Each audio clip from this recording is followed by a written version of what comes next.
Imamat pasal 3. Korban keselamatan. Ayat 1.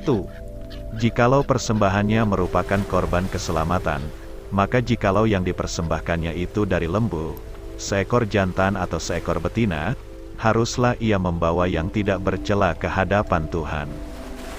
Lalu ia harus meletakkan tangannya di atas kepala persembahannya itu, dan menyembelihnya di depan pintu kemah pertemuan.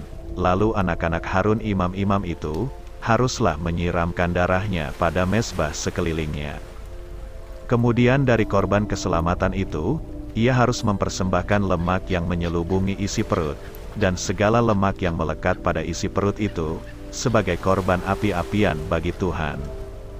Dan lagi kedua buah pinggang dan lemak yang melekat padanya, yang ada pada pinggang dan umbai hati, yang harus dipisahkannya beserta buah pinggang itu.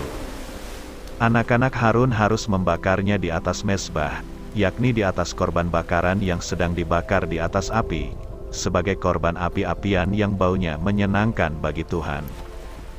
Jikalau persembahannya untuk korban keselamatan bagi Tuhan adalah dari kambing domba, seekor jantan atau seekor betina, haruslah ia mempersembahkan yang tidak bercela.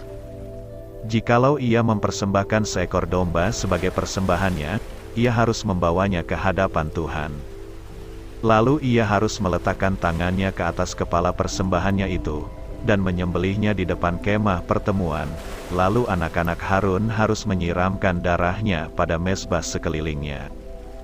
Kemudian dari korban keselamatan itu, ia harus mempersembahkan lemaknya sebagai korban api-apian bagi Tuhan, yakni segenap ekornya yang berlemak yang harus dipotong dekat pada tulang belakang, dan lemak yang menyelubungi isi perut, dan segala lemak yang melekat pada isi perut itu.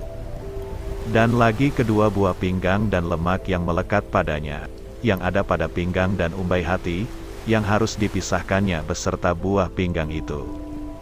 Imam harus membakarnya di atas mezbah, sebagai santapan berupa korban api-apian bagi Tuhan. Jikalau persembahannya seekor kambing, ia harus membawanya ke hadapan Tuhan.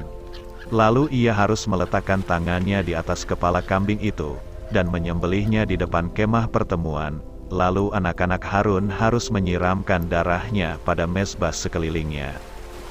Kemudian dari kambing itu, ia harus mempersembahkan lemak yang menyelubungi isi perut, dan segala lemak yang melekat pada isi perut itu, sebagai persembahannya berupa korban api-apian bagi Tuhan. Dan lagi kedua buah pinggang dan lemak yang melekat padanya, yang ada pada pinggang dan umbai hati, yang harus dipisahkannya beserta buah pinggang itu. Imam harus membakar semuanya itu di atas mezbah, sebagai santapan berupa korban api-apian menjadi bau yang menyenangkan. Segala lemak adalah kepunyaan Tuhan.